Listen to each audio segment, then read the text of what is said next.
Wolfgang Amadeus Mozart war ja in ganz Europa unterwegs und die europäischen Mozartwege wollen diese Routen sichtbar machen. Ich habe mich als Bloggerin auf die Spuren von Mozart durch Salzburger Land begeben und habe auf dieser Reise einige wirklich interessante Menschen kennengelernt.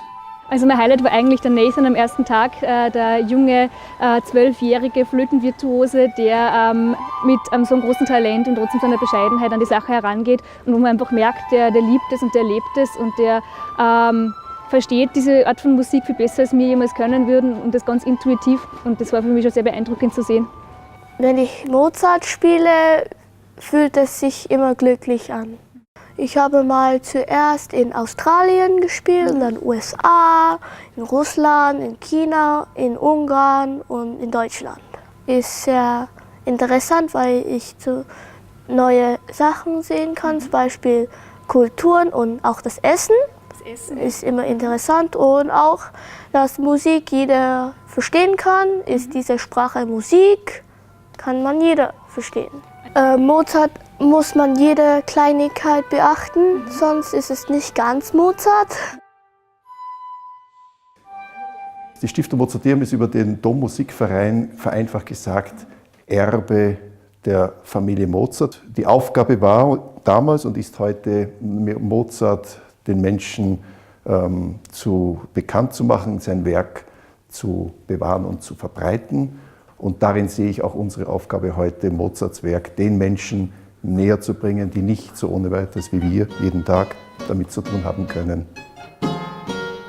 Ich wünsche mir, dass dieser Schatz, dieses Wunder wirklich unzähligen Menschen zugänglich gemacht wird, vertraut gemacht wird, vertrauter gemacht wird.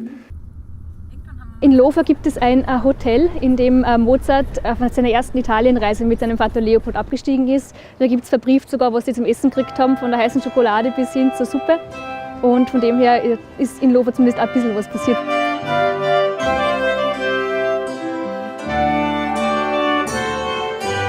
Also ich bin aus einem kleinen Ort in Oberösterreich, wo es für Kinder völlig normal war, die Musikschule zu besuchen und ein Instrument zu lernen. Ich habe selbst insgesamt 13 Jahre in der Musikschule verbracht und habe ursprünglich Blockflöte und Klavier gelernt. Es war eigentlich so, dass meine Nachbarin, die spielt Klarinetten, und dann habe ich gesagt, jetzt will ich auch Klarinetten lernen. Also über Mozart weiß ich, dass er als kleines Kind schon angefangen hat, Klavier spielen und dann auch schon ganz früh angefangen hat, dass er Noten schreiben wollte. Und so hat sich das dann entwickelt. Und ich weiß, dass er in Lofa war. Also Lofa am Dorfplatz ist mal durchgefahren. Da haben sie mal ein Festlag gemacht. Man weiß, dass Leopold Mozart auf Reisen eine Reiseapotheke mit hatte, weil natürlich dann mal viele Tage unterwegs war und dann auch mal Krankheitsfälle aufgetreten sind. Und in Unken ist das Zentrum für traditionelle europäische Heilkunde. Und da haben wir uns erkundigt, welche Heilmittel und Heilpflanzen zur damaligen Zeit schon bekannt waren und wie das ausgeschaut hat. Ja, also man könnte davon ausgehen, dass Leopold Mozart, der immer sehr gut vorgesorgt hat für seine Familie, dass er wahrscheinlich ein Pechsalm mitgehabt hat und sehr gut möglich ist auch, dass er vielleicht einen Blutwurzauszug mitgehabt hat. Und ja, das Gleiche würden wir Kräuterkundigen heutzutage auch wieder mitnehmen, wenn wir fortfahren. Das ist jetzt zum Beispiel eine Löwenzahnwurzel, die hat man auch seit Jahrhunderten verwendet und es ist ja eigentlich ein Unkraut, oder? Kennt jeder, Saublärmi. Genau. Und die Löwenzahnwurzel, die hat eine ganz große Stärke, sie enthält so effiziente Bitterstoffe und die bringen alles in Schwung, also unsere Verdauung bringen sie in Schwung und sogar, sagt man, die Gedanken.